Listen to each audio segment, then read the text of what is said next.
Oke, saudara sekalian, hari ini saya mengajak kita membuka Alkitab kita dari 1 Samuel pasal yang ke-16. And today I invite us to open our Bibles from 1 Samuel chapter 16. Kita akan membaca dari 1 Samuel pasal 16 ayat yang pertama hingga ayat yang ke-13. We will read 1 Samuel chapter 16 from verse 1 to verse 13. Saya akan membacakan sekali saja di dalam bahasa Indonesia dan saudara-saudara yang berbahasa Inggris boleh mengikuti di dalam Alkitab saudara. I will just read it once in Indonesian. If you are using the English versions of the Bible, you can follow it in your own language. 1 Samuel pasal 16 ayat 1 sampai 13. Berfirmanlah Tuhan kepada Samuel, "Berapa lama lagi engkau berduka cita karena Saul? Bukankah ia telah kutolak sebagai raja atas Israel? Isilah tabung tandukmu dengan minyak dan pergilah. Aku mengutus engkau kepada Isai, orang Bethlehem itu, sebab di antara anak-anaknya telah kupilih seorang raja bagiku." Tetapi Samuel berkata, "Bagaimana mungkin aku pergi? Jika Saul mendengarnya, ia akan membunuh aku." Firman Tuhan, "Bawalah seekor lembu muda dan katakan, aku datang untuk mempersembahkan korban kepada Tuhan. Kemudian undanglah Isai ke upacara pengorbanan itu, lalu aku akan memberitahukan kepadamu apa yang harus kau perbuat. Urapilah bagiku orang yang akan kusebut kepadamu." Samuel berbuat seperti yang difirmankan Tuhan dan tibalah ia di kota Bethlehem. Para tua-tua di kota itu datang mendapatkannya dengan gemetar dan berkata, "Adakah kedatanganmu itu membawa selamat?" Jawabnya, "Ya benar, aku datang untuk mempersembahkan korban kepada Tuhan. Kuduskanlah dirimu dan datanglah dengan daku ke upacara pengorbanan ini." Kemudian ia menguduskan Isai dan anak-anaknya yang laki-laki dan mengundang mereka ke upacara pengorbanan itu. Ketika mereka itu masuk dan Samuel melihat Eliab, lalu pikirnya, "Sungguh di hadapan Tuhan sekarang berdiri yang diurapinya." Tapi berfirmanlah Tuhan kepada Samuel, "Janganlah pandang parasnya atau perawakannya yang tinggi, sebab aku telah menolaknya. Bukan yang dilihat manusia yang dilihat Allah. Manusia melihat apa yang di depan mata, tetapi Tuhan melihat hati." Lalu Isai memanggil Abinadab dan menyuruhnya lewat di depan Samuel. Tetapi Samuel berkata, "Orang ini pun tidak dipilih Tuhan." Kemudian Isai menyuruh Syama lewat, tetapi Samuel berkata, "Orang ini pun tidak dipilih Tuhan." Demikian Isai menyuruh ketujuh anaknya lewat di depan Samuel, tetapi Samuel berkata kepada Isai, "Semuanya ini tidak dipilih Tuhan." Lalu Samuel berkata kepada Isai, "Inikah anakmu semuanya?" Jawabnya, "Masih tinggal yang bungsu, tetapi sedang menggembalakan kambing domba." Kata Samuel kepada Isai, "Suruhlah memanggil dia, sebab kita tidak akan duduk makan sebelum ia datang kemari." Kemudian disuruhnyalah menjemput dia. Ia kemerah-merahan, matanya indah dan parasnya elok. Lalu Tuhan berfirman, "Bangkitlah, urapilah dia, sebab inilah dia." Samuel mengambil tabung tanduk yang berisi minyak itu dan mengurapi Daud di tengah-tengah saudara-saudaranya. Sejak hari itu dan seterusnya berkuasalah roh Tuhan atas Daud, lalu berangkatlah Samuel menuju Rama. Mari kita berdoa sekali lagi, mohon pimpinan Tuhan. Let's pray once again to ask for God's guidance. Bapa di surga, kami bersyukur untuk hari perhentian yang Kau sediakan bagi kami. Our Father in heaven, we give thanks for this day of rest that you have provided for us. Pada hari ini, umat Tuhan di segala tempat di seluruh dunia banyak yang mengikuti ibadah secara online. That today, your people in all places throughout the whole world follows online services. Berkati umat-Mu ya Tuhan di rumah kami masing-masing. Bless your people, O Lord, in our homes. Ketika kami datang memuji, meninggikan Tuhan dan berdoa bersama-sama. When we come to praise, lift up your name and pray together. Meskipun kami ada di tempat-tempat yang jauh, Even though we may be in faraway places, tapi kami di rumah kami dengan keluarga kami, Engkau juga hadir di tengah-tengah kami. in our homes, in our families, you are still present with us. Kami berdoa sekarang, kami siap untuk mendengarkan firman-Mu. And we want to pray that we may be ready to listen to your word. Kiranya Roh-Mu yang kudus juga yang bekerja di dalam hati setiap kami, May your Holy Spirit work in all of our hearts, sehingga kami boleh sungguh-sungguh mendengar firman-Mu dan menerimanya sesuai dengan apa yang Engkau kehendaki, so that we can truly listen to your word and receive what you want from us. dan berespon sesuai dengan apa yang menjadi kehendak-Mu. And we respond in accordance to your will. Berkati setiap kami yang melayani hari ini ya Tuhan. Bless each of us who serves you today, O Lord. Baik hamba-Mu yang berbicara dan juga Fernan yang menerjemahkan. whether it be your servant who speaks and the interpreter. Tuhan yang pimpin dan berkati setiap kami. May you guide and bless all of us. Dalam nama Tuhan kami Yesus Kristus, kami bersyukur dan berdoa. In the name of our Lord Jesus Christ, we give thanks and we pray. Amin. Amen. Saudara sekalian, kalau saudara mengikuti kebaktian minggu lalu, kita mengakhiri pasal yang ke-15 dari 1 Samuel. Brothers and sisters, if you follow our service last week, we finished 1 Samuel chapter 15. Dan minggu lalu kita mengakhiri khotbah pasal 15 dengan poin penyesalan dari Allah. And we ended chapter 15 with the point of God regretting. Satu tema yang mungkin saudara jarang memikirkan. It is a theme that you may rarely think about. Dan kalau saudara mau mengetahui lebih lanjut, saudara boleh melihat di YouTube yang masih tersedia tentang khotbah minggu lalu. And if you want to know more about it, you can watch the clip on YouTube as it is still present there. Tetapi sesungguhnya kalau saudara membaca 1 Samuel 15, maka sebenarnya ada satu poin yang saya lewati karena waktu yang terbatas. But if you read 1 Samuel chapter 15, I missed out on a point because of the limited time. Karena ada satu tema yang penting juga, yaitu berbicara tentang penyesalan Saul. There's an important theme of the regret of Saul. Dan kontras dengan penyesalan Allah yang bersifat paradoks. And it is contrasted with the regret of God that is paradoxical in nature. Penyesalan Saul adalah bersifat sangat superficial, hanya bersifat permukaan saja. The regret of Saul is just superficial, it's just on the surface. Kalau kita mundur sedikit ke dalam pasal yang ke-15 1 Samuel, If we go back just a little bit to 1 Samuel chapter 15, khususnya di dalam ayat 23b ada hukuman atau judgment dari Tuhan kepada Saul. especially the second part of verse 23 where there is God's judgment to Saul. Di mana Samuel di situ berkata, karena engkau telah menolak firman Tuhan, maka ia telah menolak engkau sebagai raja. Where Samuel said, because you have rejected the word of the Lord, he has also rejected you from being king. Maka kemudian Saul berkata di dalam ayat 24, And then Saul said in verse 24, aku telah berdosa sebab telah ku langkahi titah Tuhan dan perkataanmu, tetapi aku takut kepada rakyat, karena itu aku mengabulkan permintaan mereka. Saul said to Samuel, I have sinned, for I have transgressed the commandment of the Lord and your words, because I feared the people and obeyed their voice. Seperti satu pengakuan dosa, menyadari akan kesalahannya. It's as if it is a confession of sins, he confessed his mistakes. Tetapi dia melanjutkan di dalam ayat 25. But then he continued in verse 25. Maka sekarang ampunilah kiranya dosaku, kembalilah bersama-sama dengan aku, maka aku akan sujud menyembah kepada Tuhan. Now therefore, please pardon my sin and return with me that I may bow before the Lord. Ini seperti kelihatan, it all seems too easy bagi Saul. It seems like it's all too easy for Saul. Jadi seolah-olah dia mau mengatakan, oke, memang saya sudah salah. So it's as if he is saying, okay, I did make a mistake. Tetapi sekarang kembalilah kau bersama-sama dengan aku, maka aku akan, marilah kita go on dengan bisnis kita. But return to me and let us then go on with our business. Maka Samuel menegaskan kembali judgment dari Tuhan kepada Saul. And Samuel then emphasized the judgment of God to Saul. Di dalam ayat 26, Samuel berkata, aku tidak akan kembali bersama-sama dengan engkau, sebab engkau telah menolak firman Tuhan, sebab itu Tuhan telah menolak engkau sebagai raja atas Israel. And in verse 26, Samuel said to Saul, I will not return with you, for you have rejected the word of the Lord, and the Lord has rejected you from being king over Israel. Dan ketika Samuel berpaling hendak pergi, And as Samuel turned to go away, Saul memegang jubah daripada Samuel, Saul seized the skirt of Samuel's robe, sehingga jubahnya itu terkoyak. and so the robe tore. Dan terkoyaknya jubah itu, Samuel memakai itu menjadi satu ilustrasi bahwa itulah yang akan terjadi bagi kerajaanmu. And the tearing of the robe Samuel used as an illustration that is what will happen to you. Kemudian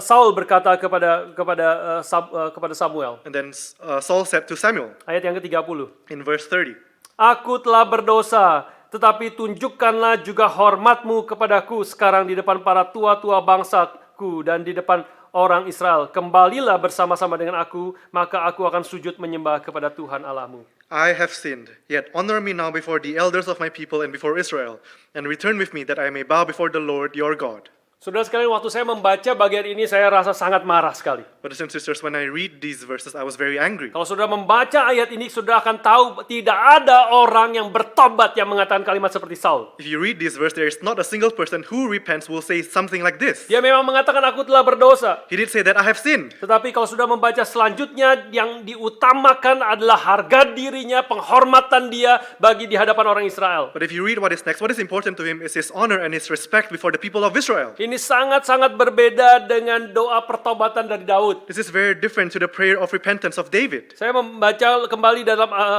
pasal 51 dari Mazmur. I'll read Psalms chapter 51 for you. Dan saya ketika membaca sangat-sangat saya sadari betapa berbedanya pertobatan Daud yang sejati dengan pertobatan superficial daripada Saul. And when I read it, I have seen the difference between true repentance of David and a superficial repentance of Saul. Mazmur 51, Daud berkata di dalam doa pengampunannya kepada Tuhan. In Psalms 51, in his prayer of repentance to God, David said, Ayat 3 Indonesia mengatakan, "Kasihilah aku ya Allah menurut kasih setiamu, hapuskanlah pelanggaranku menurut rahmatmu yang besar." in Indonesia, in English it's verse 1. in English, in Psalm 51, verse 1, "Have mercy on me, O God, according to your steadfast love, according to your abundant mercy, blot out my transgressions." Bersihkanlah aku seluruhnya dari kesalahanku dan tahirkanlah aku dari dosaku. Wash me thoroughly from my iniquity and cleanse me from my sin. Sebab aku sendiri sadar akan pelanggaranku, aku senantiasa bergumul dengan dosaku. For I know my transgressions, and my sin is ever before me. Kalau sudah melihat ayat yang ke-9 mengatakan, bersihkanlah aku daripada dosaku dengan hisop, maka aku menjadi tahir. Basuhlah aku, maka aku menjadi lebih putih dari salju. In verse 7 in the English version, "Purge me with hyssop, and I shall be clean. Wash me, and I shall be whiter than snow." Ayat 12 Daud mengatakan, jadikanlah aku tahir atau bersih, ya Allah, dan perbaharuilah batinku dengan roh yang teguh. Janganlah membuang aku dari hadapanmu, dan janganlah mengambil rohmu yang kudus daripadaku. And he continued, "Create in me a clean heart, O God, and renew a right spirit within me. Cast me not away from your presence, and take not your Holy Spirit from me." Saudara sekalian, saudara melihat begitu kontras doa pertobatan Daud dengan apa yang dikatakan Saul di dalam bagian ini. Brothers and sisters, do you see now the contrast between the prayer of David and the prayer of Saul? Betul-betul menyadari akan dosanya, kehancuran hatinya di hadapan Tuhan. Truly acknowledging his sin, how his heart is really destroyed before the Lord. Semakin saya membaca kembali Mazmur 51, semakin saya sadar betapa indah dan sungguh-sungguhnya doa pertobatan Daud. The more I read Psalm 51, the more I realize how beautiful it is and how wholehearted his repentance is. Tetapi Saul di sini lebih mementingkan kehormatannya dan harga dirinya di hadapan orang Israel. But Saul deems his honor and his dignity as more important. Ini persis seperti apa yang Yesus katakan dalam Yohanes pasal 12. This is exactly like what Jesus says in John chapter 12. Mereka lebih suka akan kehormatan manusia daripada kehormatan Allah. For they love the glory that comes from man more than the glory that comes from God. Saudara sekalian, ini menjadi peringatan bagi setiap kita. Brothers and sisters, this is a reminder for all of us. Orang Kristen bukanlah orang yang tidak bisa berdosa. Christians are people who are not unable to sin. Tetapi ketika kita berdosa, biarlah kita memiliki hati seperti Daud. But when we sin, may we have a heart like David. Janganlah kita jatuh seperti memikirkan akan untung rugi kehormatan kita di hadapan Allah, di hadapan manusia. May we not think about loss or profit or our dignity before mankind. Karena kalau demikian berarti sebenarnya kita belum sungguh-sungguh bertobat. For if that is the case, truly we have not repented. Karena orang yang sungguh-sungguh sadar dirinya bersalah dan sudah melakukan yang berdosa di hadapan Tuhan, dia tidak akan peduli apapun kecuali Tuhan mengampuni dia. For someone who truly realizes that they have sinned before the Lord, he does not care about anything else besides forgiveness from God. Saya akan sharing sedikit tentang seorang hamba Tuhan yang saya kenal secara pribadi. I would like to share about a servant of the Lord whom I know personally. Saudara jangan tanya di mana, kapan, dan sebagainya. Saya tidak akan kasih konteksnya dan sebagainya. Don't ask where, who, or I will not give any other context. Karena ini bicara tentang dosa daripada hamba Tuhan ini. For this is talking about the sin of this servant of God. Saya kenal dia secara pribadi dan dia melakukan dosa yang begitu berat. I knew him personally and he committed a great sin. Setelah dia ditegur, dibongkar dosanya, After he was exposed and he was rebuked, maka dia kemudian dipanggil oleh hamba Tuhan senior, he then was called by a senior pastor. dan dia setelah bertemu dengan hamba Tuhan ini, And after meeting with this person, maka dia ketika melihat hamba Tuhan senior ini, dia langsung berlutut di depan hamba Tuhan ini. after meeting this senior pastor, he knelt down before this pastor. Dan dia terus menangis dan mengatakan, saya sudah berdosa, saya salah, saya bodoh sekali, saya sudah berdosa. And he kept crying and confessing his sins, saying that I'm a fool and that I have sinned. Dia taruh kepalanya di lutut daripada hamba Tuhan senior ini. He put his head on the knees of the senior pastor. Saudara sekalian, itu adalah gambaran yang sangat-sangat indah.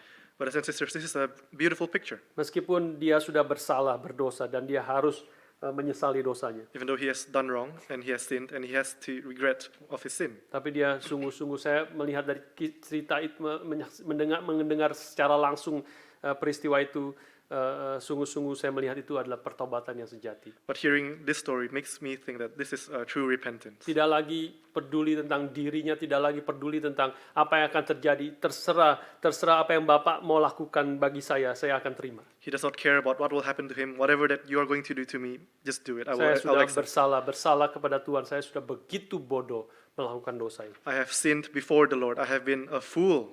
Saudara sekalian, dosa Saul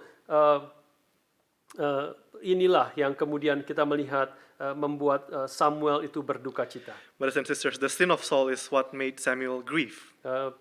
Biarlah kita juga boleh tidak jatuh ke dalam kesalahan yang sama seperti Saul. May we not fall into the same mistake that Saul Saudara committed. sekalian, kita masuk kemudian di dalam bagian ayat terakhir daripada 1 Samuel 15 dan kemudian masuk di dalam ayat pertama dari 1 Samuel 16. And now we will enter into the final verse of 1 Samuel chapter 15 and the first verses of 1 Samuel chapter 16. Dan di situ sudah melihat bahwa Samuel itu berduka cita karena Saul. And Samuel grieved over Saul. Dan Tuhan berkata pasal 16 ayat pertama, And the Lord said in chapter 16 verse 1, berapa lama lagi Samuel engkau berduka cita karena Saul?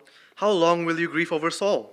Saudara sekalian, Samuel itu berduka cita karena Saul, karena sesuatu yang dimulai dengan begitu penuh pengharapan sekarang hancur berantakan. Brothers and sisters, Samuel grieved over Saul. He who had such a bright beginning, it has now fallen. Kemungkinan juga Samuel itu berduka cita untuk umat Tuhan. It is also possible that Samuel grieved for the people of God. Apa yang akan terjadi bagi umat Tuhan kalau rajanya, pemimpin mereka telah ditolak oleh Tuhan? What will happen to the people of God if their leader is rejected by God? Saudara sekalian, di sini kita patut belajar juga dari kerohanian daripada Samuel. And here we ought to learn from the spirituality of Samuel. Dia bukan berduka cita karena haknya diambil atau karena dia dirugikan. He did not grieve over his rights being taken away or he has given a loss. Dia tidak marah karena dia tidak boleh keluar dari hotel bintang 5. He was not angry because he could not go out of a 5-star hotel. Seperti beberapa saudara yang ada yang harus self quarantine, baru pulang harus masuk ke hotel bintang 5 tapi protes ada di dalam hotel bintang 5 14 hari. Just like some of our brothers and sisters who have just came from overseas and they have to be quarantined in a 5-star hotel and they protest. Dia tidak Samuel bukan protes karena dia hanya dapat makan 3 kali sehari. Samuel did not protest just because he had 3 meals a day. Tetapi Samuel berduka cita karena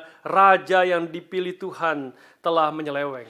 But he grieved because the king that was chosen by God has gone astray. Samuel berduka cita karena dampak dari dosa Saul kepada umat Tuhan akan menjadi sangat besar. Samuel grieved because the impact of the sin of Saul will be great to the people of God. Samuel berduka cita karena keadaan umat Tuhan sekarang seperti domba tanpa gembala. Samuel grieved because the condition of the people of God are like a sheep without shepherd. Pertanyaannya adalah bagi kita, apakah saudara pernah berduka karena hal-hal seperti ini? The question then for us is, have you ever grieved over things like these? Apakah engkau berduka terhadap dosa-dosa yang dilakukan oleh orang-orang Kristen? Do you grieve over the sins that are committed by Christians? Apakah engkau berduka cita melihat banyak anak-anak Tuhan yang tidak sungguh-sungguh di dalam iman mereka? Do you grieve seeing children of God who are not wholehearted in their faith? Yang terus browsing internet selama di dalam kebaktian? They who keep browsing the internet during service?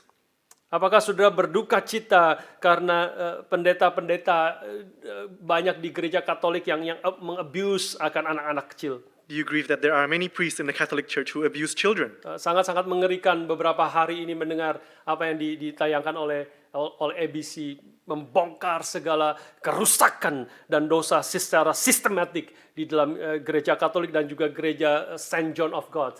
It is truly horrifying seeing the wrongness that is done by the Catholic churches, especially Saint John of God. Apakah saudara berduka cita karena hal-hal ini? Do you grieve over all these things? Atau saudara baru tergoncang hatinya, baru susah hatinya ketika kenyamananmu terganggu? Are your hearts only shaken or you become uneasy when your comfort is being disturbed? Engkau tidak tergoncang, tidak terganggu, tidak berduka cita terhadap dosa-dosa yang tadi saya sebutkan, tetapi kalau masa depanmu tidak jelas, engkau baru tergoncang. You do not grieve over what I have just said and you are not uneasy about it, but you only grieve when your future is being shaken. Saudara sekalian, saya percaya COVID-19 ini menguji dan membongkar banyak hati manusia. Brothers and sisters, I believe COVID-19 truly tests and exposes the hearts of man. Mulai kita pikir apa yang sesungguhnya paling berharga dalam hidup kita. When we truly realize what is the most important in our lives. Biarlah kita semua boleh membenahi akan hidup kita di hadapan Tuhan. May we self-examine our lives before God. Dan salah satunya adalah biarlah kita berduka cita untuk hal-hal yang benar, hal-hal yang mendukakan hati Allah. And one of them being, may we grieve over what is right. May we grieve over what God grieves. Karena orang-orang yang demikianlah yang akan dihibur oleh Tuhan. For these people are those who will be comforted. Berbahagialah orang yang berduka cita karena mereka akan dihibur. Blessed are those who grieve, for they will be comforted. Dan inilah yang terjadi kepada Samuel. And this is what happened to Samuel. Di dalam ayat yang ke-1b, kemudian pasal 16, Tuhan berkata kepada Samuel, In the second part of verse 1 of chapter 16, God said to Samuel, isilah tabung tandukmu dengan minyak dan pergilah, aku mengutus engkau kepada Isai, orang Bethlehem itu, sebab di antara anak-anaknya telah kupilih seorang raja bagiku. Fill your horn with oil and go. I will send you to Jesse, the Bethlehemite, for I have provided for myself a king among his sons. Dan disinilah muncul nama Jesse di sini. And there the name Jesse comes up. Ya, saudara sekalian, Isai di dalam bahasa Indonesianya. In Indonesian is Isai, but in English is Jesse. Saudara sekalian, di sini kita melihat Tuhan adalah tetap adalah Allah yang mengkontrol segala situasi yang terjadi. And in here we can see that the Lord is in control over all situations. Di dalam situasi yang sepertinya tidak ada pengharapan lagi ketika Saul, raja, pemimpin Israel itu sudah menyeleweng. In a situation that seems hopeless, that the king of Israel, Saul, has went astray. Kita bisa melihat Tuhan tetap in control dan dia mengarahkan seluruh sejarah sesuai dengan kehendaknya. We can see how the Lord is still in control and he directs all of history with his will. Biarlah keadaan yang sedang kita hadapi juga kita boleh beriman seperti demikian, yaitu iman yang bernyanyi di malam yang gelap. And so in our current condition, may we have a same faith, a faith that sings in the night. Iman yang tahu dan percaya penuh bahwa matahari tetap bersinar di balik awan yang gelap. A faith that knows and believes that the sun will shine behind all the dark clouds. Tahu dan percaya bahwa raja di atas segala raja itu tidak pernah bingung dan kaget atas segala krisis emergensi yang terjadi dalam hidup kita. Knowing and believing that the King of Kings is never shocked, is never surprised by all of the crises and emergencies. Dia mampu memulai sesuatu yang baru ketika segala sesuatu sepertinya sudah hancur. He's able to start something new when it seems that everything has been destroyed. Saya berharap dan berdoa supaya setelah COVID-19 ini lewat, I hope and pray that after this COVID-19 has passed, kalau kita melewatinya dengan baik dan benar sesuai dengan kehendak Tuhan, that if we have passed it well in accordance to the will of God, kita membongkar dosa kita dibentuk hati kita paling dalam. that our sins are revealed and the deepest parts of our hearts will be shaped. Kita menjadi orang Kristen yang lebih sungguh-sungguh mengikut Tuhan. We can be Christians who are more wholeheartedly following God. Kita menjadi orang Kristen yang beriman makin teguh di hadapannya. We can be Christians who have a firmer faith in God. Kita menjadi orang Kristen yang makin mengasihi Tuhan dan mengasihi sesama dengan lebih nyata. We can be Christians who loves God and loves the people around us more, Lebih melayani dan lebih berkorban bagi orang lain. to serve and to sacrifice for others. Pertanyaannya tentu bagi kita hari ini adalah, The question for us then today is, apakah kita sungguh-sungguh percaya bahwa Tuhan adalah in control dan memiliki rencana bagi hidupmu dan bagi bangsa dan bagi dunia ini? the question is then, do we truly believe that God is in control over our lives and for the nations? Saya ajak kita melihat kemudian cara Tuhan bekerja selanjutnya di dalam 1 Samuel 16 I then invite us to see how God works in the next part of 1 Samuel chapter 16 untuk menolong kita sungguh-sungguh beriman kepada Dia yang in control of everything. to help us to have faith in Him who is in control of everything. Yang kita melihat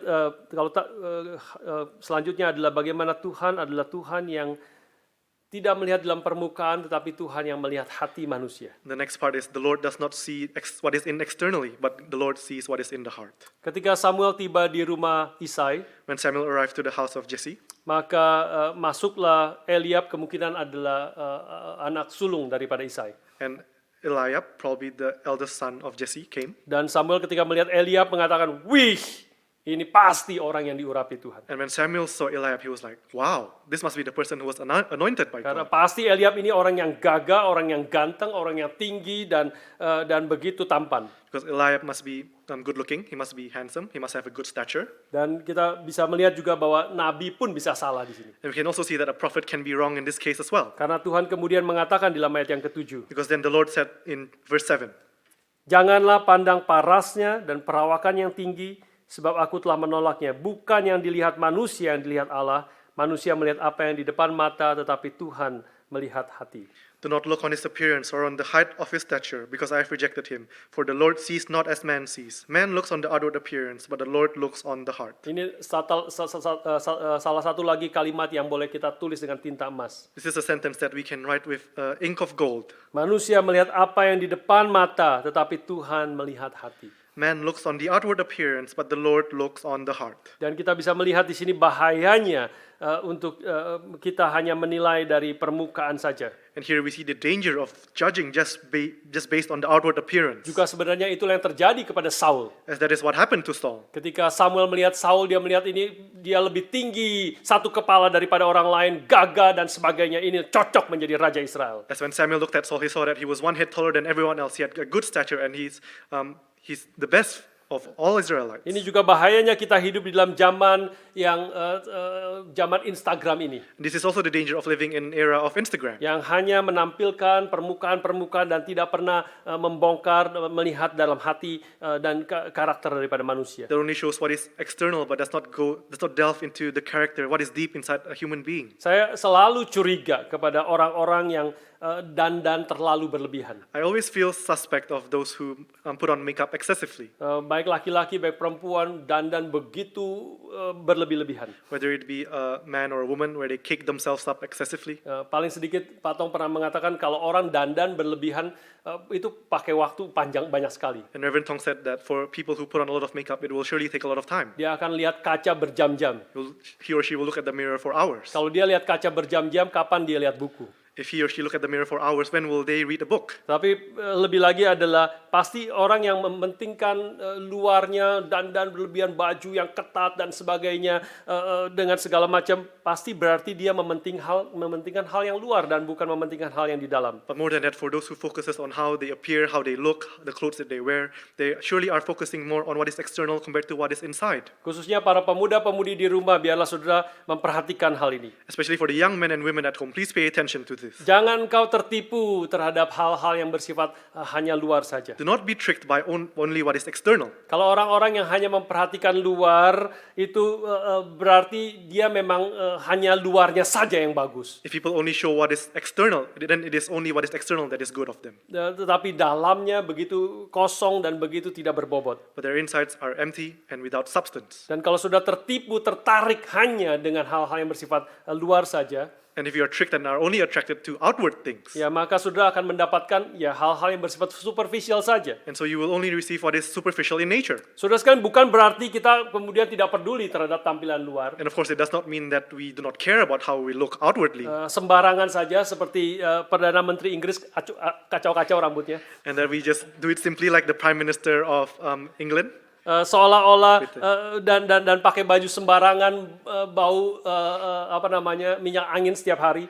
wearing ugly clothes every day and being smelly all day, Seolah-olah Tuhan itu lebih suka orang yang jelek dan berantakan. as if God likes ugly people and messy people more. Tidak, saudara sekalian, bukan artinya seperti demikian. No, brothers and sisters, that's not the meaning. Kalau saudara melihat nanti gambaran tentang Daud pun digambarkan sebagai orang yang memiliki mata yang indah dan seorang yang ganteng. As if you see David, he also had beautiful eyes and was handsome. Saya sharing sedikit tentang waktu saya sebelum menikah dengan istri saya sekarang, Lucy. I would also like to share about a time before I was married to my wife now. Setelah waktu itu tentu belum menikah dan saya memperkenalkan calon istri saya itu kepada papa saya. And of course, I was not married yet, and so I introduced my a potential wife to my father. Dan kemudian saya tanya setelah dia pulang, saya tanya papa saya, "Pak, bagaimana Pak dia?" And after she went home, I asked my father, so what do you think? Kemudian papa saya mengatakan satu kalimat yang sangat bijaksana. And my father said a very wise sentence. Dan dia mengatakan bahwa sebenarnya kalau secara luar itu sebenarnya tidak terlalu penting. He says that what is outwardly is not as important. Tetapi sebenarnya kalau dia memiliki karakter yang baik, karakter yang keibuan, itu sesuatu yang jauh lebih penting. But if he has a good character, motherly character in nature, that is far more important. Saudara sekalian, bukan berarti Bu Lucy juga, ya dia juga lumayan kan. And brothers and sisters, Mrs. Lucy, she's also quite good looking, right? Tetapi dia di kampus dia itu menjadi primadona sesungguhnya. But on campus, truly she is the prima donna. Tetapi maksudnya intinya adalah penampilan luar itu sebenarnya tidak terlalu penting, bahkan tidak penting dibandingkan dengan hati yang tulus, hati yang benar di hadapan Tuhan. But the meaning is that the outward appearance is not as important and is not important at all when comparing to what is inside the heart, a sincere heart. Karena Tuhan tidak melihat luar, manusia melihat yang di depan mata, tetapi Tuhan melihat hati daripada manusia. For man looks on the outward appearance, but the Lord looks on the heart. Biarlah kita menjadi orang yang juga mementingkan hal-hal yang dipentingkan oleh Tuhan. May we be people who make important what God makes important. Tentu kita hidup di dalam dunia yang orang yang sangat mementingkan luar Of course, we live in an age where people only focuses on what is outwardly. dan melupakan apa yang ada di dalam hati, di dalam karakter jiwa kita yang paling dalam. And we forget what is inside on a person's character. Dan Tuhan yang melihat hati, biarlah kita juga boleh memperhatikan hal-hal yang Tuhan perhatikan. And if the Lord looks at the heart, may we also pay importance to what God pays attention to. Ini adalah cara Tuhan bekerja di dalam hidup manusia. This is the way God works in the lives of men. Kita melihat hal yang ketiga bagaimana Tuhan bekerja, And we see the third point in how God works. yaitu pilihan Tuhan atau cara bekerja Tuhan itu sebenarnya yang mengejutkan. That is God's choosing, God's way that is shocking. Setelah 7 anak laki-laki Isai itu lewat, After the 7 children of Jesse has passed, dan kemudian Samuel berkata, cuma ini anak-anakmu, and Samuel said, are these all your children? tidak adakah lagi anak-anakmu? Is there no more of your children? Karena Tuhan terus berkata kepada Samuel, ini bukan, ini bukan, ini bukan, ini bukan. Sudah selesai, 7 anaknya sudah lewat. And the Lord kept saying to Samuel, no, no, no, and all his 7 children has passed. Tapi Tuhan sebelumnya sudah mengatakan kepada Samuel bahwa salah satu anak Isai itu sudah kupilih menjadi raja. But the Lord has already told Samuel that one of Jesse's children will be the king. Tapi semuanya tidak ada di sini. But none of them are here. Tuh, kemudian masih adakah anak-anakmu? So are all your sons here? Maka Isai berkata, sebenarnya masih ada sih si bungsu itu. And so Jesse said, actually, there's one more, the youngest son, Tapi dia sedang mengembalakan kambing domba. but he's keeping the sheep. Banyak penafsir mengatakan, apa maksudnya ini? A lot of interpreters of the Bible says, what does this mean?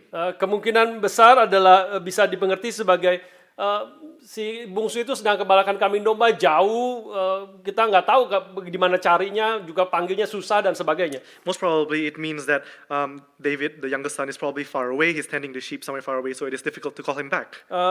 Tetapi mungkin saja, tapi paling sedikit kita bisa mengerti bahwa bahkan Isai ayahnya sendiri tidak berpikir anaknya yang bungsu itulah yang dipilih oleh Tuhan. But at the very least, Jesse, his own father, does not even think that this person can be the king. Sampai akhirnya Samuel berkata, suruh panggil dia sebab kita tidak akan makan sebelum dia datang. And until Samuel said to Jesse, send and get him, for we will not sit down until he comes here. Maka mereka pasti cepat-cepat panggil. And so of course they will quickly go and find him. Karena kalau nggak mereka tidak makan ini. If not, then they will not eat. Maka ketika Daud datang, baru disitulah yang bungsu itu datang.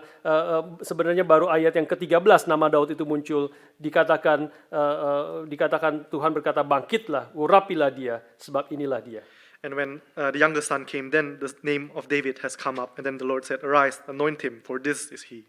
Saudara sekalian, inilah cara kerja Tuhan yang mengejutkan dan sekaligus sebenarnya menyegarkan. Brothers and sisters, this is the shocking way that God works, and it is also at the same time refreshing. Dia seringkali Tuhan menjungkir balikan pikiran dan rencana daripada manusia. It is very often that God turns a man's thought fully upside down. Kalau kita membaca Alkitab, itulah seringkali cara Tuhan bekerja. If you read the Bible, this is often how God works. Inilah juga kita boleh melihat cara Tuhan bekerja sekarang di dalam apa yang sedang kita alami. This is also how we can see God works in our current situation. Ada secara orang-orang Jakarta kasih meme-meme mengatakan berpuluh-puluh tahun itu gubernur Jakarta berpikir bagaimana mengatasi macet di Jakarta. And some people in Jakarta have sent memes about how many governors in Jakarta have failed to handle the traffic jam in Jakarta. Tidak ada yang bisa menyelesaikan macet di Jakarta. There's not a single person who can solve this problem. Tapi Tuhan memberikan sesuatu yang tidak kelihatan. Langsung Jakarta sepi. But God gives something that cannot be seen, and Jakarta is now empty. Dan juga seluruh kota-kota besar yang lain. And of course all of the other big cities as well. Kekuatan apa yang bisa melakukan itu? What power can do this? Kekuatan apa yang bisa menutup pabrik-pabrik di seluruh dunia? What power can close factories around the world? Kekuatan apa yang bisa memberi alam ini, nature ini istirahat dari segala polusi yang setiap hari diberikan kepada alam ini? What power can give nature rest from all the pollution? Kekuatan apa yang bisa menutup seluruh tempat-tempat pelacuran, kasino, dan tempat-tempat yang banyak melakukan dosa? What power can close houses of prostitution and casinos and all of the places where people sin? Saudara sekalian, saya 100% percaya Tuhan berdaulat atas apa yang terjadi di dalam zaman kita ini. And brothers and sisters, I 100% believe that God is sovereign over all of the things that is happening today. Pak Tong mengatakan kemarin di masterclass mengatakan biarlah salah satu hal adalah Tuhan mau mengatakan kepada dunia ini janganlah engkau sombong. Reverend Tong said yesterday in his master class, let not the world be prideful. Khususnya Amerika, khususnya Eropa yang memiliki peralatan medis, teknologi, sains yang paling tertinggi di seluruh dunia. Especially in Europe, in the United States, they who have the greatest medical technologies in all of the world. Sekarang mereka ketakutan menghadapi akan sesuatu yang tidak bisa dilihat oleh mata. And now they tremble with fear over something that cannot be seen by the naked eye. Tiap hari ratusan, ribuan orang mati di Amerika dan di Eropa. Every day, hundreds and thousands of people die in the United States and in Europe. Saudara sekalian, pertanyaannya adalah apakah betul orang akan berubah setelah COVID-19 ini lewat? But the question is, will people change after this COVID-19 has passed? Harus banyak orang berpikir, merenungkan, inilah Tuhan sedang mengajarkan sesuatu, mengatakan sesuatu kepada kita. Many people think that this is the way that God speaks to us, that God wants to tell us something. Saya terus rindu seperti tadi minggu lalu juga saya katakan ada hamba Tuhan yang boleh berbicara kepada dunia ini, memberitahukan suara kenabian untuk manusia boleh bertobat dan berubah meninggalkan akan dosa mereka. And I deeply long for a servant of God with the voice of a prophet calling people to repent and to change. Again and again di dalam Alkitab, di dalam dunia sejarah, Tuhan bekerja melampaui apa yang dapat dipikirkan oleh manusia. Again and again in the Bible, in history, God works in a way that man cannot think of. Di sini Tuhan memilih Daud yang sama sekali tidak dianggap bahkan oleh ayahnya sendiri. And here God chooses David, even his father did not pay attention to him. Tetapi tidak ada yang lebih mengejutkan sesungguhnya daripada pemilihan anak dari Daud, keturunan Daud ribuan tahun setelah Daud. But truly there's nothing more shocking than the son of David, thousands of years later. Anak Daud yang adalah Allah itu sendiri, dia datang menjadi manusia. The son of David, God himself, becoming man. Dia mati untuk menyelamatkan manusia berdosa. He died to save sinners. Orang-orang berkata tentang dia, People said about him, bukankah dia anak Yusuf, anak tukang kayu itu? is he not the son of Joseph, the son of that carpenter? Bukankah dia pelahap dan orang-orang yang berkumpul dengan pemungut cukai dan orang berdosa? Is he not the person who has a meal with the tax collectors and with sinners? Dan yang lebih penting lagi tuduhan atau perkataan tentang Yesus adalah And the most important accusation is, Mesias itu tidak mungkin kalah, apalagi Mesias ditangkap, disiksa, bahkan mati di atas kayu salib. Itu sesuatu yang tidak mungkin terjadi. the Messiah cannot lose, the Messiah cannot be captured, cannot be killed. It is something that is impossible. Tetapi inilah yang Tuhan kerjakan di dalam diri Yesus Kristus. But this is how God works in the person of Jesus Christ. Seperti Yesaya pasal 53 mengatakan, Just like Isaiah chapter 53 says, ayat kedua, sebagai taruk ia tumbuh di hadapan Tuhan, dan sebagai tunas dari tanah kering, ia tidak tampan dan tidak semarak pun tidak ada, sehingga kita memandang dia, dan rupa pun tidak, sehingga kita menginginkannya. as in verse 2, for he grew up before him like a young plant, like a root out of dry ground.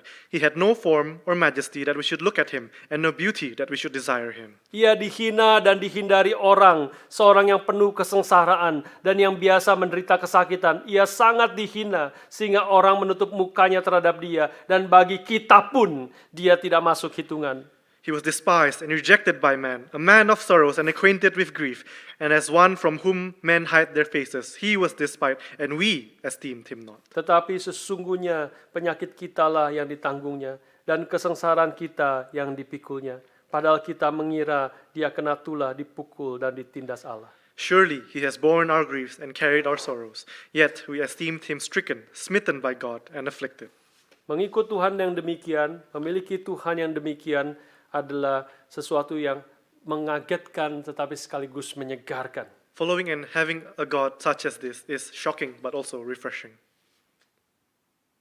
Saya percaya kalau kita mengikut Tuhan dan mengenal Tuhan seperti demikian dan hidup sesuai dengan panggilannya, hidup Kristen itu hidup yang tidak pernah bosan. I believe that if we follow God and we live according to his will, then a Christian life is never boring. Selalu ada hal-hal yang segar dan mengejutkan kita. There's always something that is shocking and refreshing to us. Saya percaya kalau hidup kita sebagai anak-anak Tuhan, orang Kristen itu sudah mulai bosan. I believe that if our lives as a Christians have started to get boring, Most likely, saudara sedang tidak sungguh-sungguh mengikut Tuhan. most likely you are not truly following God. Ketika engkau hidup bagi dirimu sendiri, When you live for yourself, ketika engkau mencari kenyamanan dan rasa aman bagi diri when sendiri, you seek for your own comfort and for your own safety, maka hidupmu pasti membosankan. your life will surely be boring. Tetapi ketika engkau berkorban untuk mengasihi orang lain, But when you sacrifice to love others, ketika engkau melayani orang lain, when you serve others, ketika engkau menyangkal diri, memikul salib, mengikut when Kristus, you deny yourself and you bear the cross and you follow Christ, maka tidak pernah bosan hidup seperti demikian. then a life like this is never boring. Dan selain itu pasti ada pimpinan Tuhan, penyertaan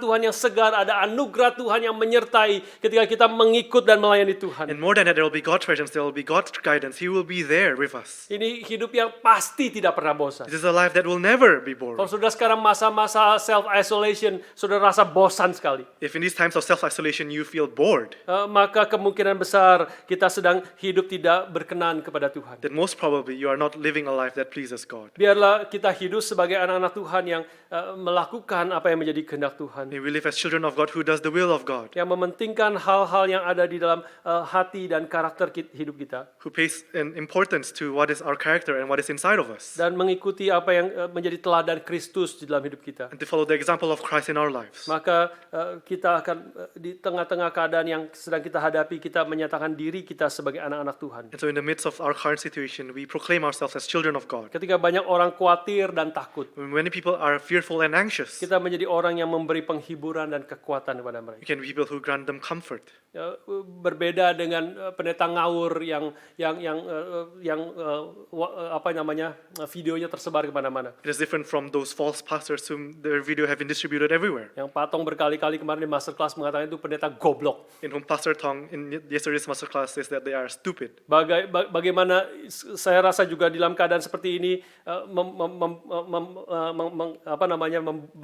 membedakan antara hamba-hamba Tuhan yang mengerti sungguh firman Tuhan, takut kepada Tuhan, dengan hamba-hamba Tuhan yang mengaku pendeta tetapi mengatakan kalimat-kalimat yang tidak sesuai, tidak ada bijaksana, tidak ada pengetahuannya. In times like this, it is important to be able to differentiate between the pastors who truly rely on God and truly know God compared to the pastors who just say foolish things and claim that they are pastors. Pendeta yang ngawur ini mengatakan Tuhan berkata kepada saya untuk berbicara kepada COVID-19. These pastors say that God has spoken to me, telling me to speak to COVID-19. Seperti Tuhan Yesus berkata kepada badai, diamlah, tenanglah. Just like Jesus said to the storm, calm down. Maka saya katakan kepada COVID-19, diamlah dan tenanglah. And so like the pastor said to COVID-19, go away and calm down. Saudara sekalian, pasti orang-orang ini akan hanya menyatakan kebodohan dan kesalahannya. And these people are only proclaiming their foolishness and their mistakes.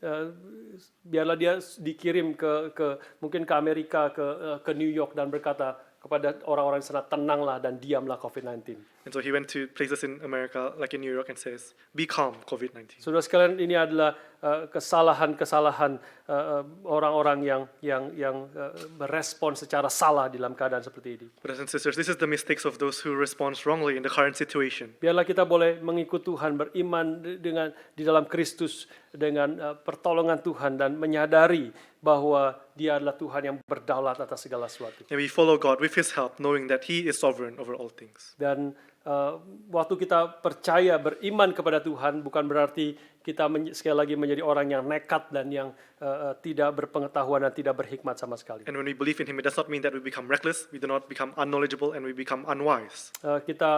Seperti kita lakukan hari ini, kita melakukan segala sesuatu yang pemerintah sudah sarankan harus kita lakukan. Just like what we are doing today, we are doing it in accordance with the government's rule. Tetapi kita tidak menjadi orang-orang yang ketakutan, kebingungan, dan mulai tidak percaya kepada Tuhan akan rencananya di dalam hidup kita di dalam saat-saat seperti ini. But we do not become fearful, we do not doubt God, and we truly believe that God is working in our lives. Dan percaya Tuhan memiliki maksud bagi hidup kita, bagi dunia ini. Tuhan sedang bekerja.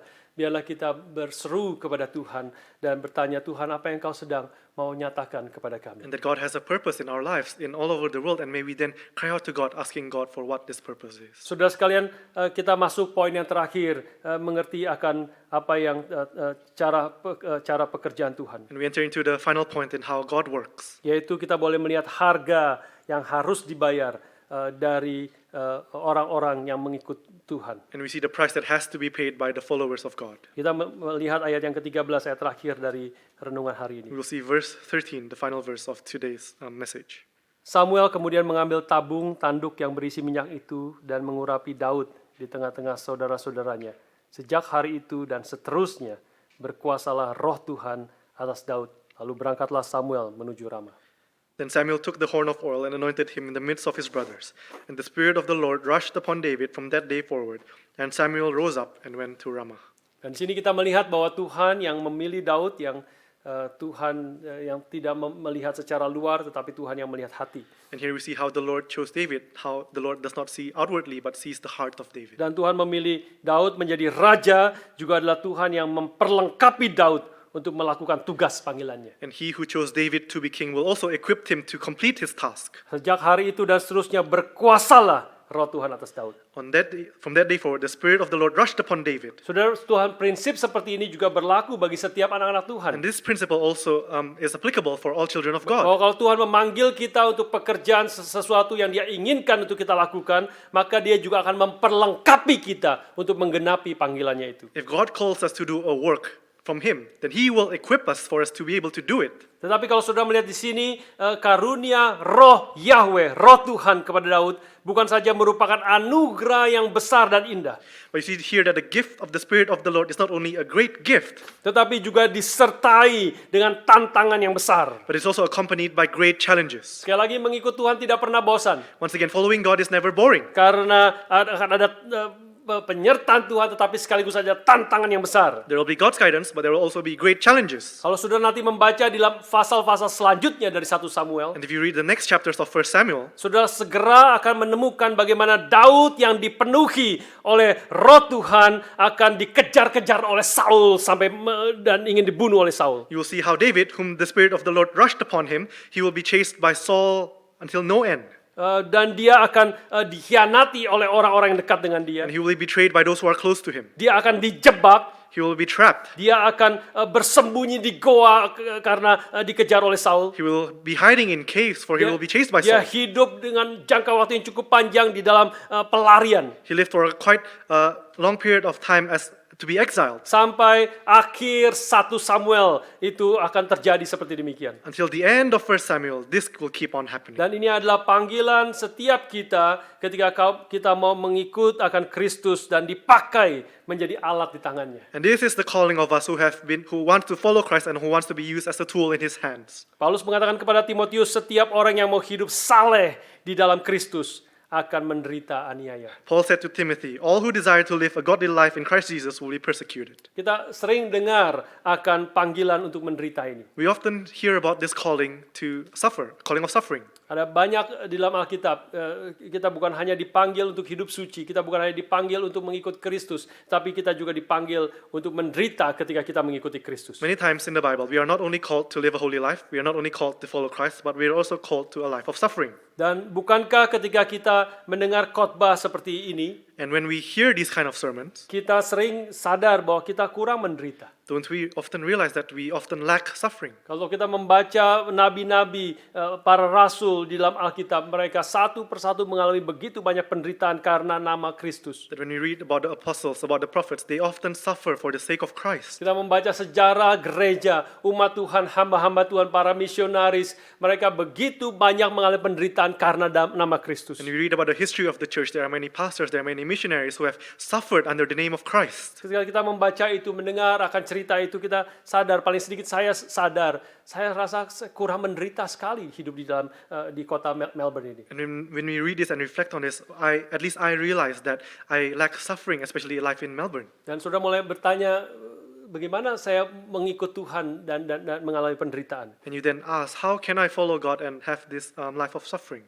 Saudara, hari ini saya mau katakan kepada saudara, And now I would like to say to you, sekarang ini, di Now. dalam keadaan COVID-19 ini, in this current COVID-19 situation, adalah kesempatan yang Tuhan berikan untuk kita secara aktif menaati panggilan Tuhan ini. this is an opportunity for us to actively undergo this calling from God.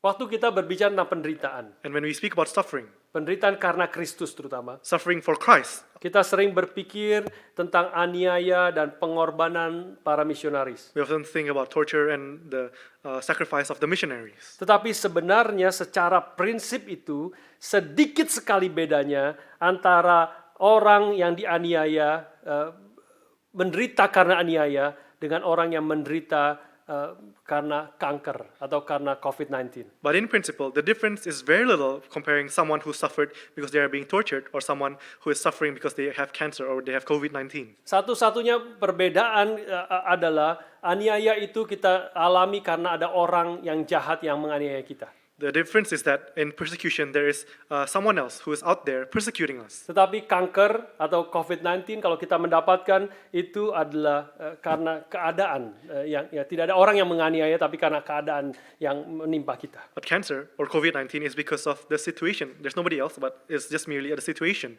Tetapi saya mau katakan kepada saudara kalau semua itu dialami anak-anak Tuhan yang hidup di dalam ketaatan kepada Kristus. But I would like to tell you that if all of this happens to the people of God who truly obeys Christ, sebenarnya sangat sedikit perbedaan antara orang yang mati karena melayani Tuhan di di tempat misionaris, di tempat misi, ataupun kita mati di dalam ketaatan kita kepada Tuhan karena kanker. then there is a very little difference comparing to those who obey the Lord in going to missions and dying there, comparing to us if we die in obeying the Lord and we die of cancer. Saya ambil satu contoh supaya kita makin mengerti. I'll take an example for us to be able to understand this more. Misalnya dokter Kristen yang pergi ke daerah yang kena wabah kolera. For example, Christian doctors who goes to a place where there's a cholera epidemic. Maka ketika dia melayani orang-orang yang sakit, yang menderita, maka kemudian dia juga kena kolera. And so when they serve those who are sick, those who are suffering, they themselves contracted cholera. Maka dia bukan mengalami aniaya seperti yang kita pikir misionaris dibunuh oleh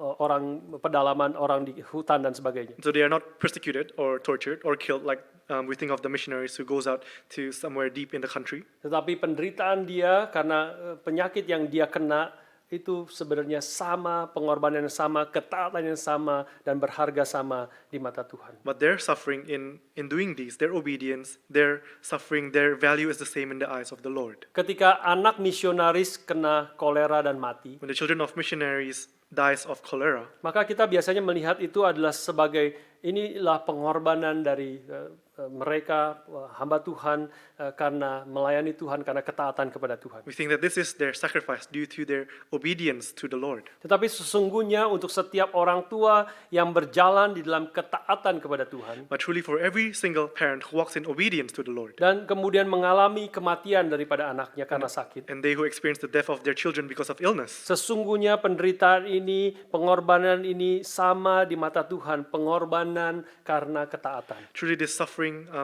is the same value because this suffering comes out of obedience. Dan saudara sekalian, seluruh penderitaan anak-anak Tuhan yang taat kepada Kristus And all of the suffering of the children of God who obeys Christ adalah untuk kemuliaan akan namanya dan untuk kebaikan akan kita anak-anaknya. is for the glory of His name and for the goodness of His people. Tidak peduli apakah penderitaan itu karena musuh atau karena virus. We do not care whether the enemy is a person or a virus. Biarlah kita boleh mengerti akan hal ini. May we understand this. Dan kita dengan beriman menghadapi akan keadaan yang sedang kita hadapi ini. And may we with faith face our current situation. Saya juga ada khawatir tentang menghadapi akan COVID-19 ini. I also have my worries in the midst of the current COVID-19 situation. Bukan khawatir bukan karena diri saya atau anak-anak saya, I'm not worried about myself or my children, tapi lebih khawatir kepada papa saya yang ada di Jakarta yang sudah umur 80 tahun. but about my father in Jakarta who is over 80 years old now. Saya mendengar, kita tahu ada orang-orang penatua kita, bahkan ada yang meninggal karena COVID-19 itu dia tidak ada keluarganya yang boleh datang menghampiri, hanya 3 orang yang boleh menguburkan dia waktu beliau meninggal. And we know and hear that in Jakarta there are even some of our elders who have passed away due to COVID-19, and not many people are able to attend the funeral service. Only 3 people could do so. Kita tahu bahwa COVID-19 ini sangat-sangat berbahaya bagi orang-orang yang 60-70 tahun umur ke atas. We know that COVID-19 is especially dangerous to those who are 60 to 70 years old or older. Dan saya tidak bisa bayangkan kalau papa saya umur 80 tahun kemudian kena dan saya bahkan tidak bisa melihat waktu dia dikubur. And I can't imagine if my father, who's over 80 years old, if he had COVID-19 and if he were to pass away, and I can't even see him getting buried. Tapi saudara sekalian, kalau kekhawatiran itu menguasai saya, maka saya tidak bisa berbuat apa-apa dan saya mulai gagal dan berdosa di hadapan Tuhan. But if this worry then overcomes me, then I will not be able to do anything, and I would have sinned before the Lord. Biarlah keadaan sekarang ini kita boleh sadar bahwa segala kesulitan penderitaan yang Tuhan izinkan itu adalah untuk kebaikan kita. Tuhan sedang memurnikan akan iman kita. And so in this current situation, in this current suffering, may we realize that God is doing something, that God is purifying our faith. Dan tentu saja adalah teladan teragung kita, kita boleh melihat kepada Tuhan kita Yesus Kristus. And of course, we can look at our greatest example, our Lord Jesus Christ. Dan sekaligus apa yang dia kerjakan menjadi kekuatan dan penghiburan terbesar bagi setiap orang di dalam Kristus. And what he has done can be a strength and comfort to all of us who is in Christ Jesus. Yaitu teladan daripada anak Daud, keturunan Daud sendiri yang dipenuhi Roh Kudus sejak dalam kandungan. The example of son of David, the descendant of David himself, who was filled by the Holy Spirit since in the womb. Dan bahkan secara nyata Roh Kudus itu turun sebagai burung merpati ketika dia dibaptis. And in a very real sense, that the Holy Spirit came down to him like a dove. Dan terdengar suara dari surga, Bapa berkata, inilah anakku yang kukasihi, kepadanya lah aku berkenan. And there was a voice from heaven as the Father saying, "This is my son with whom I am well pleased." Seperti Daud yang dipilih oleh Tuhan. Just like David who was chosen by the Lord. Tetapi juga seperti Daud, dia bahkan menghadapi jauh kesulitan yang lebih besar daripada yang Daud alami. Just like Christ who faced much greater difficulties compared to what David experienced. Kalau saudara membaca setelah perkataan Bapa di surga, inilah anakku yang kukasihi. If you read the next part after the Father said that this is my son with whom I am well pleased. Maka Yesus Kristus segera dipimpin Roh Kudus ke padang belantara. Jesus was led by the Spirit to the wilderness. Dan dia dicobai di situ oleh iblis selama 40 hari. And he was tempted there by the devil for 40 days. Ada binatang-binatang buas yang mengancam dia. There are wild beasts who threatened him. Dan kalau saudara membaca selanjutnya, kita tahu dia kemudian juga dikhianati. And if you read later on, we also know that he will be betrayed. Dia ditangkap dan diludahi, dicambuk. He will be captured, he will be spat on, he will be whipped. Dia disiksa hampir mati. He will be tortured until near death. Dan bahkan akhirnya dia mati dipaku di atis kayu salib. And at the end, he died nailed on the cross. Saudara sekalian, inilah juru selamat dan Tuhan kita, Yesus Kristus. And brothers and sisters, this is our Lord and Savior, Jesus Christ. Yang kemudian berkata kepada kita, barang siapa mau mengikut aku, biarlah dia harus menyangkal diri, memikul salib, dan mengikut aku. Who then said to us who follows him, saying that if you want to follow me, you have to deny yourself, you have to bear the cross and follow me. Saudara pernah bertanya seperti saya, bagaimana saya boleh bisa menderita, mengikut Tuhan, menggenapi, menjawab panggilan Tuhan, menyangkal diri, memikul salib, mengikut Kristus. Brothers and sisters, if you ask yourselves, like how I have asked myself, how can I fulfill this calling to deny myself, to bear the cross? Saya percaya ini adalah great opportunity bagi kita untuk boleh kita menggenapi, mentaati apa yang menjadi panggilan Tuhan di sini. I believe that this is a great opportunity for us to fulfill God's calling. Tentu partly kita melakukan itu, menyangkal diri dengan kita stay at home. Of course, part of it is we deny ourselves by staying home. Kita tidak keluar, kita tidak menjadi resiko bagi khususnya orang-orang lain dan orang-orang tua yang rentan terhadap COVID-19 ini. Do not go out and become a risk for those, especially who are at the greatest risk of getting COVID-19. Tapi saya rasa saya sangat tidak setuju orang menipu dirinya sendiri. Saya bisa menyelamatkan orang dengan tidak melakukan apa-apa di rumah. But I disagree with people saying that I'm able to save people by not doing anything at home. Saya tidak melakukan apa-apa, saya nonton TV, saya menikmati diri sendiri, dan saya dengan melakukan itu saya menyelamatkan nyawa orang lain. I do not do anything. I watch TV at home, and by doing so, I save other people's lives. Saya rasa itu melihat hanya separuh saja daripada realita. I feel this is just seeing a part of reality. Biarlah kita di dalam keadaan seperti ini, justru kita boleh pikir, bergumul, bagaimana saya bisa menjadi berkat bagi orang lain. So in this current situation, may we think about it and may we struggle about how we can be a blessing to others. Ketika saudara mulai ambil waktu, mulai pikir untuk boleh memperhatikan orang lain, kita tetap bisa memperhatikan orang lain di dalam keadaan seperti ini. Take your time to think about how you're able to care for other people, and there are still ways to do it even at these times. Bahkan saya katakan kepada pemuda kemarin, justru saat seperti ini, saudara konteks siapapun pasti mereka bisa cepat sekali jawabnya karena semua orang ada di rumah. And I said to the young adults yesterday that if you were to message someone, they will surely reply quickly, for they will be at home. Kalau sudah janjian waktu sebentar saja, kapan bisa telepon atau Skype atau Zoom dan sebagainya, dengan cepat akan ada respon. If you just ask them when can we catch up or call, or whether by Zoom or by call, they will surely respond quickly. Biarlah kita boleh pikir bagaimana saya boleh secara aktif, secara improvisasi yang faithful boleh mengerjakan apa yang Tuhan kehendaki. And we think about how we are able to faithfully improvise. Dan kita boleh mulai telepon orang, mulai ajak, mulai set the time. Setiap hari saya boleh telepon 1 atau 2 orang dan menanyakan keadaan mereka, menghibur mereka, berinteraksi dan memberi kekuatan kepada mereka. And maybe set a time where we are able to talk to one another, we may be able to comfort and strengthen one another, just one person every day. Kalau engkau terus worry, terus khawatir dan terus memikirkan diri sendiri, pasti saudara akan melewati masa ini dengan sangat-sangat susah. If you keep getting worried, just thinking about yourselves all the time, then surely this time will be a very difficult one for you. Tapi kalau engkau mengikuti Tuhan, menyangkal diri, memikul salib dengan aktif dan mengikut Kristus, terus-menerus mengikut Dia. But if you follow Christ, if you deny yourself, if you bear the cross actively, keep following Him. Dan engkau mulai mendoakan akan orang-orang. And you are able to pray for others. Mulai menjadi kesempatan memberitakan Injil kepada orang yang belum percaya, yang dalam keadaan ketakutan saat ini. This can be an opportunity for us to spread the gospel to those who are in fear over the current situation. Menghibur teman-teman kita, saudara-saudara kita yang sedang gelisah dan sebagainya. To comfort our friends, our brothers and sisters who are anxious. Sementara engkau tentu bisa melakukan itu sekali lagi ketika engkau datang kepada Tuhan, mendapat kekuatan dari Tuhan.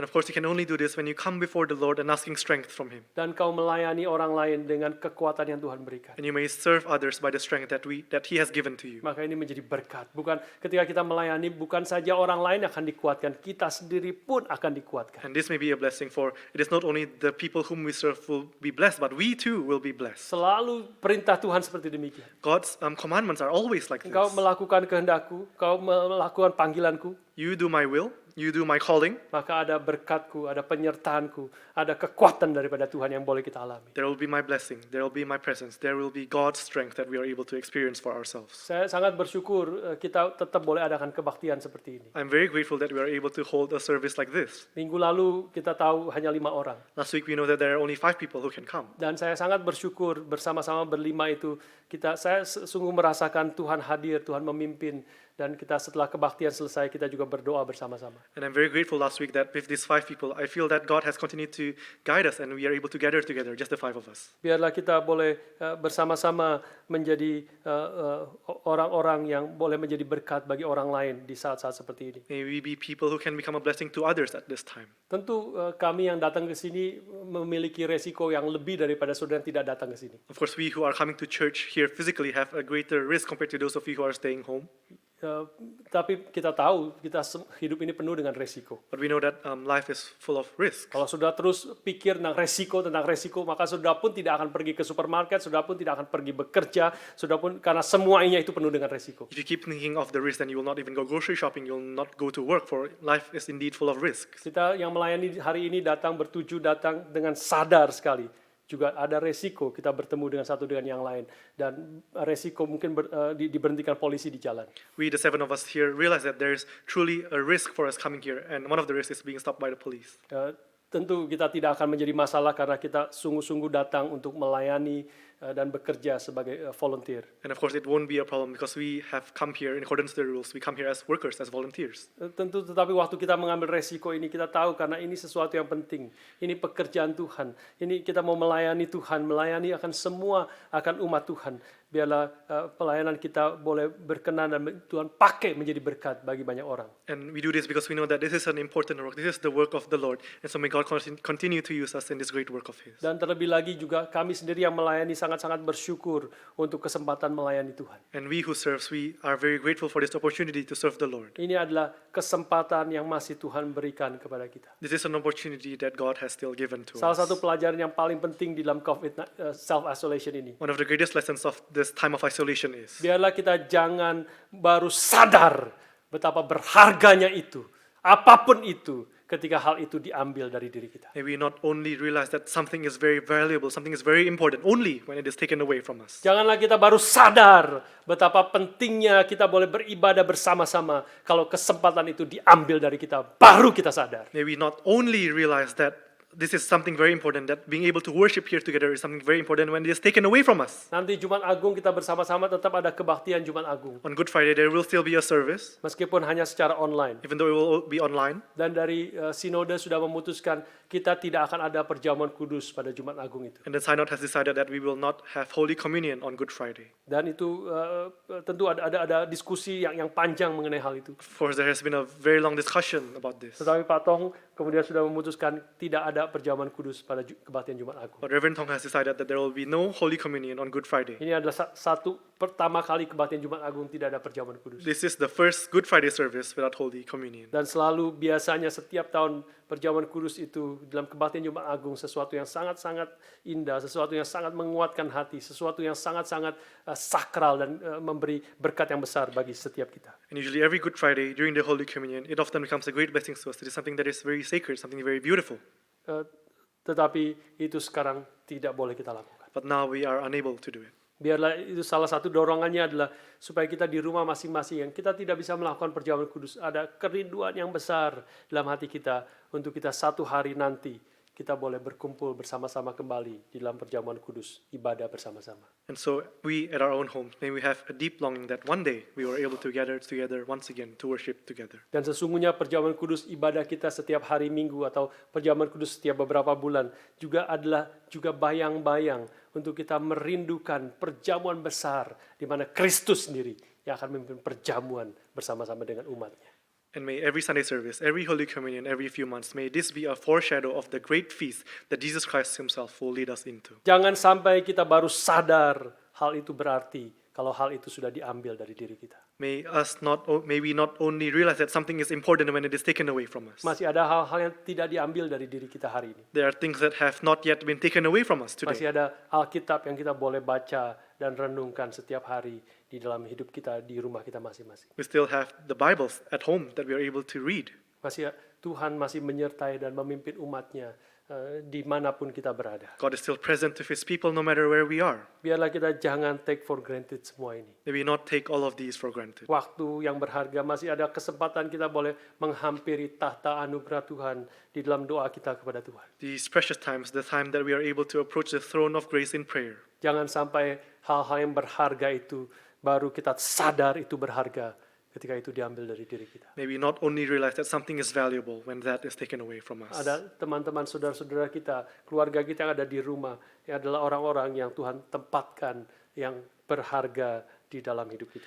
Our brothers and sisters, our family members who are with us, they are valuable and precious people whom God have put in our lives. Saudara belajar mengasihi, meskipun kadang-kadang kita dengar kalau di rumah itu menjadi susah sekali terus-menerus, apalagi hanya 2 orang suami istri, tidak ada anak, berhari-hari, berminggu-minggu, berbulan-bulan di dalam satu rumah.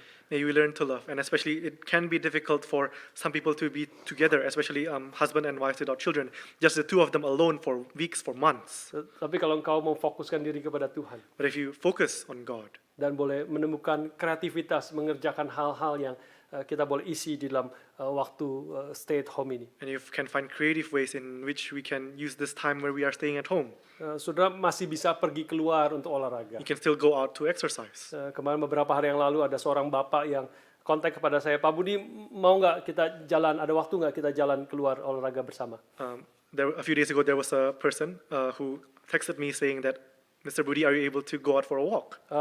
Ya boleh. Terus dia datang sendiri, saya keluar, tidak ketemu di dalam rumah, di luar, dan kemudian kita jalan kira-kira 45 menit di creek dekat rumah saya. And I accepted, and so he came near my house, and we went outside and we walked at the creek near my house. Dan 45 menit itu waktu yang berharga, udara baik, dan kita bisa ngobrol good walk and good talk. That 45 minutes is a very precious time that we're able to walk and talk together. It's a good walk and a good talk. Saudara, kita kerjakan hal-hal seperti demikian. And so we can do things like these. Perhatikan tetangga-tetangga kita. Let us pay attention to our neighbors. Telepon mereka, kirim email, dan kita boleh menjadi berkat di dalam saat-saat seperti ini. Let us call them. Let us send emails to them that we can be a blessing to them in these times. Biarlah kita jangan terus pikir tentang diri kita, tentang resiko-resiko yang kita harus hadapi dengan bertanggung jawab, dengan hikmat, tapi kita boleh tetap menjadi berkat bagi orang-orang lain. And we not only think about ourselves, but with wisdom and with responsibility, we are able to be a blessing to others. Dan kalau di dalam kita melakukan itu semua, akhirnya kita harus kena COVID-19. And even if doing so, we then catch COVID-19, Dan mungkin kita bisa mati. and it is possible that we may die. Maka biarlah penderitaan kita, penderitaan keluarga kita itu pun adalah penderitaan yang indah di mata Tuhan. May this suffering be beautiful before the eyes of the Lord. Jangan kita sia-siakan kesempatan ini. May we not waste these opportunities, Biarlah kita boleh melakukan apa yang berkenan kepada Tuhan. and may we do what is pleasing to God. Mari kita berdoa. Let us pray. Saya ajak semua bangkit berdiri I bersama-sama. invite all of us to stand up. I surrender all. I surrender all. All to Thee, my blessed Savior. I surrender all. Katakan kepada Tuhan melalui lagu ini. Let us say to the Lord through this song. I surrender all. I surrender all. All to Thee, my blessed Savior, I surrender all. Bapa di surga, kami bersyukur untuk hari ini. Our Heavenly Father, we give thanks for today. Bersyukur Engkau menyatakan karya-Mu di dalam sejarah. We give thanks for you have revealed your work in history. Dan Engkau memilih Daud yang tidak dianggap sama sekali. And you have chosen David, who was not esteemed at all. Karena Engkau melihat hati dan bukan melihat apa yang nampak di mata manusia. For you see in what is in the heart and not what is seen by man. Kami juga diingatkan akan panggilan Tuhan bagi hamba-Mu juga adalah diikuti dengan tantangan yang besar yang harus kami jalani. We're also reminded that the calling to be your servant is accompanied by great challenges. Ajar kami untuk mentaati akan kehendak-Mu. Teach us to obey your will. Dengan menyadari bahwa ada harga yang harus dibayar di dalam mentaati Tuhan dan mengikut Kristus. By realizing that there is a price to be paid in following God, in following Christ. Tapi kami sesungguhnya sadar itulah jalan salib yang penuh dengan keindahan dan penyertaan dan berkat Tuhan. But we realize that this is the way of the cross that is full of beauty, that is full of guidance from the Lord. Tuhan ajar kami mentaati akan kehendak-Mu ini. Lord, may you strengthen us to obey you. Hamba-Mu berdoa di dalam masa-masa self-isolation yang kami sedang alami. Your servant pray that during these times of self-isolation, Setiap kami umat-Mu baik di Melbourne, baik di New Zealand maupun di tempat-tempat lain, all of us who are in Melbourne, in New Zealand, or in other places, kami boleh bersama-sama dikoreksi, dibentuk hati jiwa kami sehingga kami setelah melewati COVID-19 ini menjadi orang yang lebih matang di hadapan Tuhan. that we can be corrected, that our hearts and souls may be shaped, that after this COVID-19 has passed, we can be more mature in you. Menjadi orang yang lebih bersandar kepada Tuhan. We can be people who are relying more on you, Bukan hanya untuk waktu singkat, seminggu, 2 minggu. not only for a short time, for 1 week, for 2 Tapi weeks, seumur hidup kami hanya bergantung, bersandar kepada kekuatan dan belas kasihan Tuhan. but we may rest on your strength for the rest of our lives. Dan tidak bersandar kepada diri, kehebatan, dan kemampuan diri. And we don't rely on our own strength, on what we can do. Kami berdoa setelah melewati COVID-19 ini, kami menjadi orang-orang yang lebih mengasihi Tuhan dan mengasihi sesama. We pray that after this COVID-19 has passed, we become people who loves you more and who loves others more. Menjadi orang-orang yang lebih berbijaksana dan lebih berkorban demi nama-Mu. We can be people who are more wise, and we are more willing to sacrifice for you. Tuhan pimpin dan berkati setiap kami. Lord, may you guide and bless us. Dalam nama Tuhan kami Yesus Kristus kami bersyukur dan berdoa. In the name of our Lord Jesus Christ, we give thanks and we pray. Amin. Amen.